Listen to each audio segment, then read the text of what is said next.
Hi, I'm Mike Sullivan, and you're watching Medfield.tv. Access to our community.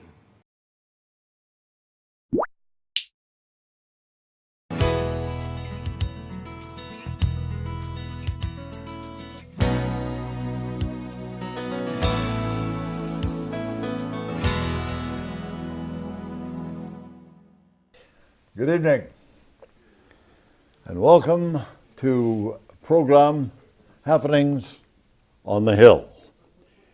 I have two very distinguished guests this evening that I am quite sure that they have a lot of information just for you. And so without further ado, it is my pleasure to introduce to you Representative Denise Garlick and Senator Timilty. Great to meet you, Jack. I know that you people have had a lot of questions. I know that you've asked me and others relative to two specific items. But first, let's talk about Veterans Day. Veterans Day is a program, as we all know, celebrating the veteran. And on the 11th was quite a morning. And so I'd like to turn this over to Representative Garlick, and we'll talk about, for just a few moments, Veterans Day. So thank you. And I'm so very pleased to be here, Jack. So pleased. So nice to have both of you. We were going to take a moment and talk about Veterans Day in Medfield and what a great event it was yesterday. Both Senator Timilty and I were present at the gathering that was orchestrated by Ron Griffin. And I want to say sincerely and from my heart that I think that Ron Griffin is one of the finest veterans agents that we have in the state. And I had a chance to speak to both Jack and the Senator about what touches my heart the most is that Ron is able to connect the students of our town, the children of our town, with the veterans of our town. And even yesterday at the breakfast, there was a young cadre of students that were delivering the breakfast and interacting with the veterans that I thought was wonderful. And we had a chance to talk about what was happening at the state. The Senator does a wonderful presentation on recent legislation, and we had a chance to greet the many veterans in the town. And at the end of the day, what also had happened in Medfield that I had a chance to share is there were the luminary lights that Michelle and the women of the VFW Auxiliary helped to organize. And I was saying to Jack, at the very end of the day, with the oncoming dark and the luminary lights were lit on the common, what a wonderful tone and that was for people who were coming home from work, who didn't have the day off, and who might not have been able to stop and recognize the day. To see those lights shining and say, yes, you know, we remember our veterans, and we're grateful for that. So I was hoping that Senator Timilty would talk to us a little bit about the legislation that he really had a leadership role with. Sure, it was a great invitation on behalf of the VSO, the Veteran Service Officer in town. Ron does a fantastic job. It was a great program, but his take was not just an event where we celebrate and give Thanksgiving to our vets for the freedoms that we have, and you know there are the parades and there are those wonderful ceremonies. But he wanted to take a different take on it, which was to highlight some of the programs that are up. That are available to our veterans that have been enacted in state law, legislation that's passed since 2005 with the Welcome Home Bill, and how that's evolved as veterans are returning, that there are a variety of agencies and entities on the state level that are there to help. Not only do we provide free tuition to some of our National Guardsmen who are returning, to some of our returning veterans at our state institutions, but also when it comes to professional licensure, to civil service jobs, giving them a leg up, and also that if they're serving us for a certain time, sacrificing being away from their family, that when they come back, and should they need some help, whether it be health care, whether it be professional development, whatever it is, that there is an agency and some place for them to go, not just some nameless, faceless bureaucrat, but an agency that's going to care for them, understand where they come from because they're professionals in the Veterans Affairs Office, and really ease them back to life, which is so appropriate. So it was a different type of Veterans Day, and I was very pleased to be there. Yeah. And just as the senator was talking about trying to help our veterans get jobs, one of the things, folks know that I'm a nurse, one of the things that I had a chance to share with people was around health care. And when we talk about veterans, regardless of their age, as we talk about this wide age span of veterans we now have in the country, there are specific health care needs and there are very general health care needs. But the truth is that all veterans deserve good health care, and whether they're going through the VA system or their private physician, they need to have the expertise that is in the VA system around the unique needs that they might have. And two things that I thought were really important, Jack. One is that there is a way that you can call, there is a national number that you can call that's on the website to coach a veteran, because veterans may have health needs that they themselves can't recognize, but the people who love them can see, and don't know how to actually have that conversation with them, begin that conversation that they need to seek health care. And there's also a crisis line, so that if a veteran is in a place where they need immediate help, their loved one should know that they can contact this crisis line. And so whether we're talking about kind of the issues we all share around blood pressure and a variety of those health issues, heart attacks and that kind of thing, or specific things related to Agent Orange, related to being exposed to herbicides, being what we're seeing with our young veterans now with closed head injuries and really traumatic limb loss and trying to rehabilitate. All that information is available to us, and I want to be sure that everyone knows how to access it. And they can either go to the VA, or if they have a private physician, their private physician can contact the VA for that really specific information. Very well put. Your presentation yesterday, Veterans Day, and yours, Senator, were excellent. Thank you, Jack. A lot of response. Great. And now I'm going to be moving on to a subject that the town of Medfield is very interested in, because this has been going on for years. Yes. And consequently, where I usually stop for breakfast, I have people give me comments. Now they know that you're here. And so I'm going to move it to a topic which you'll find the people of Medfield are very, very interested in. The state hospital. I'm going to leave that up to you. Sure, Jack. I mean, I'm certainly the attention is at a fever pitch. Just the past weekend, right before Veterans Day, I was on a walking tour that the State Hospital Advisory Council had convened, and there were almost 150 residents on a cold Sunday in the afternoon with a little precipitation, walking around and getting an understanding of Selectman Richard DeSorga and some of the other historical commission people. Gil Rogers gave a little outline of what was happening. So the decades of involvement that Medfield has had, and many individuals who are in town government and who are connected to town government who have been very interested in that hospital. And I would say we're in a position right now with the state, as the state transitions away from ownership of the hospital and now it looks, as opposed to private development, that there may be other opportunities out there that those in Medfield who are so interested are at a point where we want to know what's happening. Most recently on the Hill, there was a bill filed on behalf of the town that went to the legislature about the water tower in the easements and the land around that. That's the first step. It had a hearing last week up on Beacon Hill. It's a bill that I filed with a positive letter from the town in support of this. Also from DCAM, the state agency that's responsible right now for the disposition of the land. It's gone to the Inspector General for review, and it appears that everything is moving quite quickly, and we haven't heard any opposition. We think the reality is Medfield gave the land to the Commonwealth or transferred the deeds in 1928. This is just coming back, and I think it'll serve a critical need for the water. So myself and Representative Garlick have been working very hard, and we look to have a positive ending of that bill, that first step, which, as I say, would be very critical. The water and the public health that we will be done with that hopefully sometime in January or February.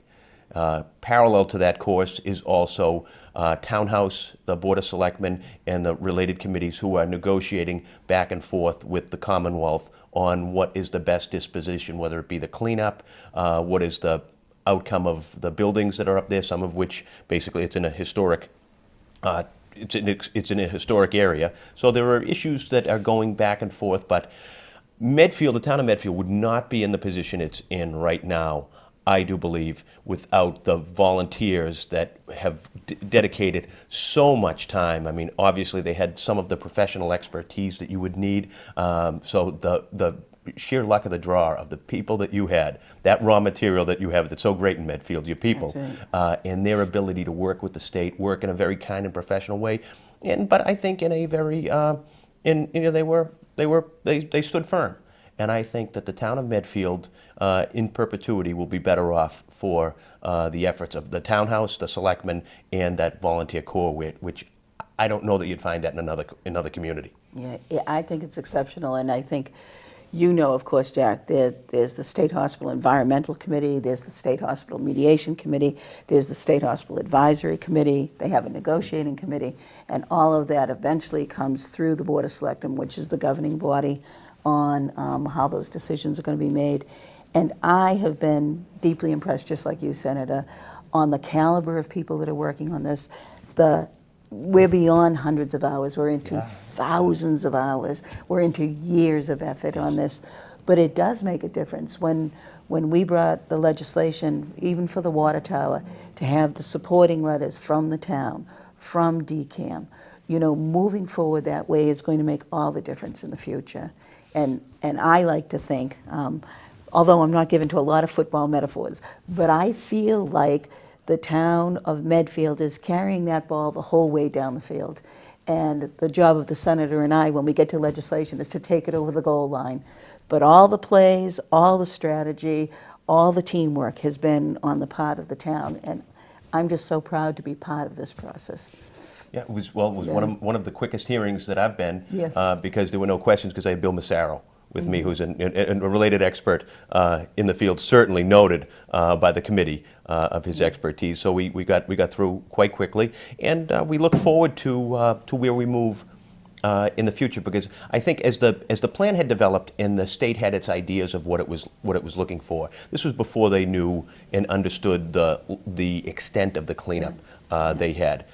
In particular, you know, what was transpiring in the 90s, late 90s, early 2000s, I think what we've come to realize in the fact that this cleanup far outstripped what they expected. But it was the town's position and our delegation's position that the Commonwealth, as the principal responsible party, should do its best efforts to make certain that the cleanup is to the top standard of what we know now, not what used to be, what we used to do. And there were instances where we were looking through with the volunteers and their related professionals, going through the climate change report that was issued by the Department of Environmental Protection based on our 2008 enactment of the Global Warming Solutions Act, and how they talked about restoring floodplains, polluted areas and floodplains is so very important, obviously, to the human, to the public health, but also the economy and the environment.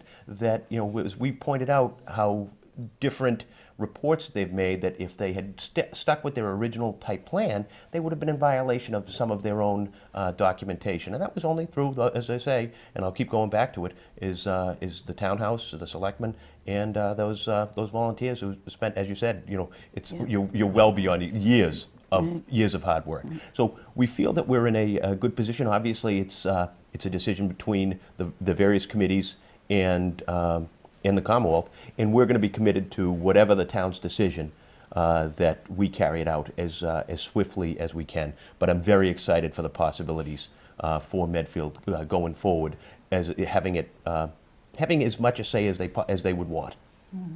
And Jack, I just have to say, for the senator, you know, I am so pleased to be involved in the process, but the truth is I have come on in a time when there's smooth sailing. The senator was there through all the rocky seas while the townspeople were getting their groups together, while they were making their voices heard. And I'm really grateful for all of your leadership on this, Jim, for years. Oh, for you're, years. you're a wonderful Yeah. colleague, but I mean, Yeah. we get wound up by, by the town officials. That's what we do. We're we're their voice, and you do it very well based on your personality and your style. You can open some doors that, maybe wouldn't have been opened to the extent to me. So it's a great partnership, Grateful to great you. team. Yep, I think so. I find that people that I've talked to, and I told them, and I was telling them about our meeting today, I had a lady look at me and say, strength on the hill for us is very, very important. And I said, yes, I know. A lot of the residents on Hospital Road or off of Hospital Road have some very fine homes. And they'd like to see something entirely different than an old truck sitting up there. Some of the old houses and some of the old buildings. And I said, that is forthcoming. But once again, they reiterate a point. They need that strength from both of you That's right. on the hill. Yes.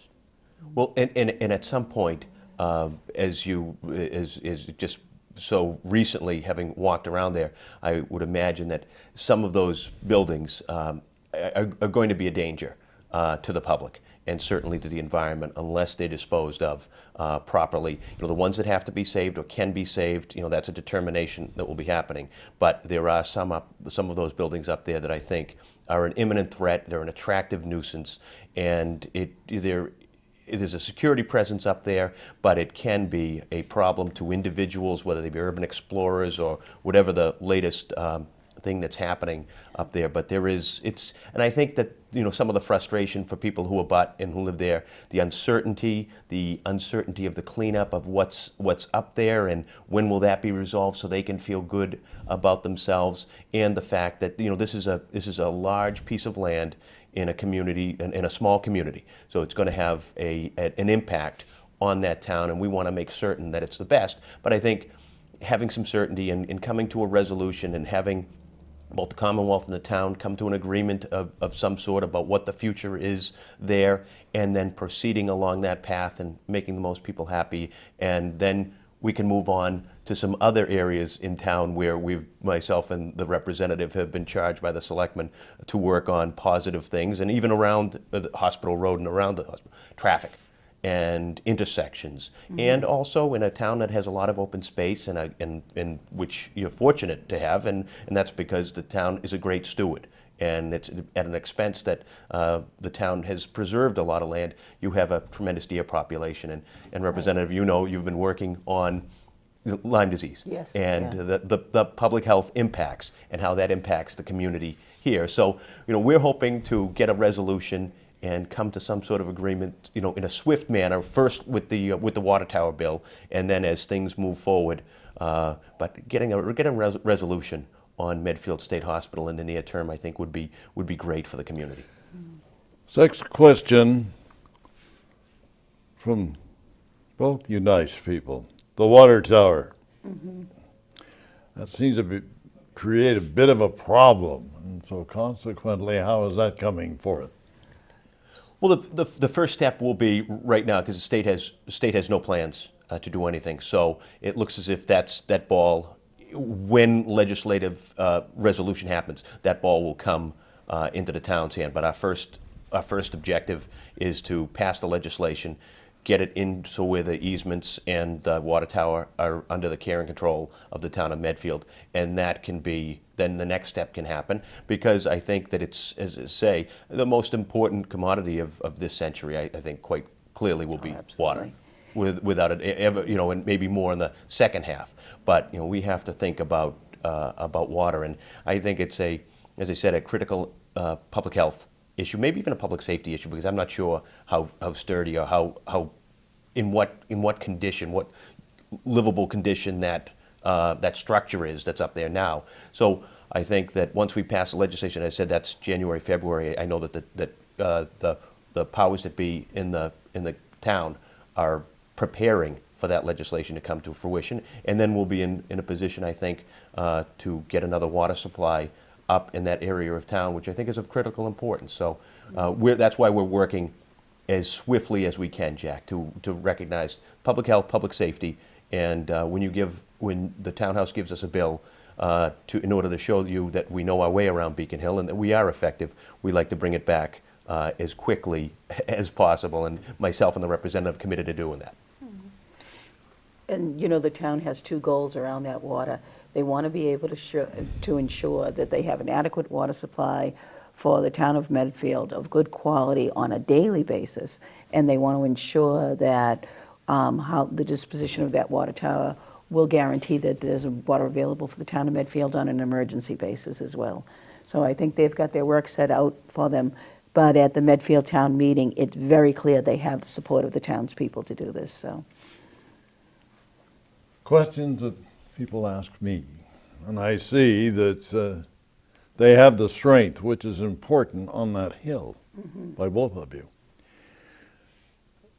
The people of Medfield feel that that area of the state hospital and others, once completed, they'll be very gratified. Been going on for a long time, we all know that. And so some of the questions that they have, as you may know, they question the selectmen. And with this program, they are going to be talking about, as I said earlier, strength. So overall, what is your feelings relative to the state hospital, the water tower, in length of time? Is there quite a bit of time that will be spent, or is it going to be with the selectmen and the committee and the strength of you nice people kind of getting it, not in a hurry, but gradual, not just over the years? Well, my sense, Jack, is that we're literally approaching the finish line. I think after years and years, and I think the time spent was worthwhile for the community, certainly. The number of years that took this gave enough time for the community to protect itself and make sure that, not that there was any animus towards the town, but sometimes plans are drawn up, and in big state agencies where our job on the Hill is, our job from our districts is to see the crescent of the moon, whereas in a state agency they see the whole of the moon, and you become a number, and you become, well, that's Medfield, it's time for us, this is our state hospital, meaning the way the state feels, we've got to move, and this is the best plan we think we can get. It fits with housing, and it fits with our community policy. This is going to be great. And then those of us who represent you and who are your representatives of the people in town, who had decades of involvement, and I think one of the hidden parts of how well that the town was able to talk about what cleanup was necessary is knowing the history of some of the things that had gone on up there, from either working there or knowing somebody who worked there who might have known that in several decades before there was an oil spill, or this is where the power plant was, and this is, so that community involvement, Medfield had really, in volunteering, Medfield had, the community had been such a great partner, and that's why I thought it was incumbent upon myself and Denise to really be, remind the state of their obligation to Medfield, because what the community had done for them, and in doing so, we're right at the finish line. It was a delay, but we're going to get the best resolution for the community, and I'm hoping to, within a year, that we are in some, we know what the next step is, as opposed to the negotiations and going back and forth, and for posterity, the abutters and the whole community. It's a regional aspect because it's right on the Charles River. Your borderline area of critical environmental concern. You're in a floodplain, and this could be a potential aquifer for the future, which is very important. So the time that it took, and we're only as strong as the people who inform us and guide us as to what they would like to see happen. Because even for my 10 years on the Hill and the chair of Public Safety and Homeland Security, I don't have a prayer of getting that bill done through the House unless I have Representative Garlick with me. It just doesn't happen. and that's the kind of teamwork it takes, and that's the kind of strength. When you're talking about strength on the Hill, you need two people pulling in the same direction on the Hill. But I just wanted to say, what the senator was talking about. The work of these committees, particularly the reuse committee, has become so innovative now and so creative about how that land could be used. And so we never needed a fast decision for Medfield. We always needed the best decision. This is all the generations in the future, and preserving that sense of the town and the quality of the town and the culture of the town. That takes a lot of work, and I think people have done their work. Well, as I sit here and I listen, it's strength on the hill, and that's very, very obvious. Thank you. You know, that old clock on the wall tells time. And it's about time for us to close. But before we do, I always ask, is there anything that either one of you nice people would like to say before we say good night? Denise, we'd start with you. Well, I think I'd like to end the way we began, with a shout out to Medfield and for the extraordinary job that they did on Veterans Day and the showing of the veterans in the town and the support of the community. So I think at this time in November, that's something I'd like to close with, and it's a memory I'd like to keep. Senator?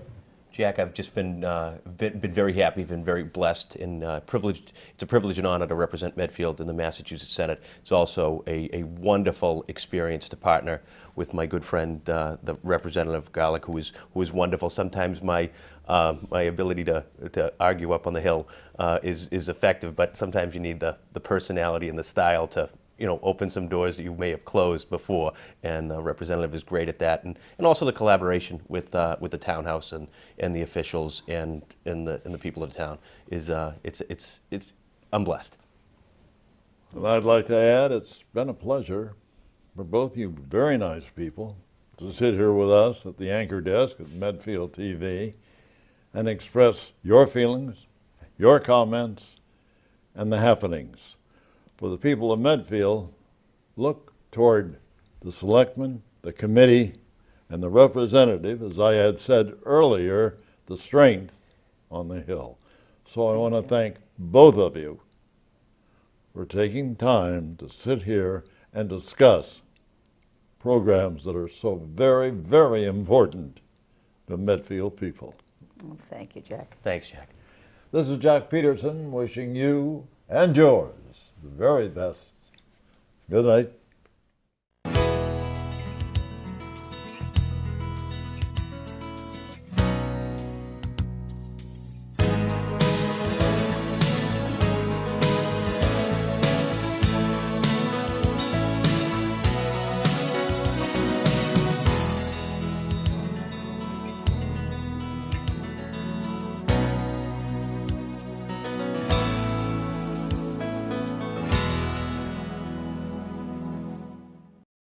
Production support provided by Medfield.tv.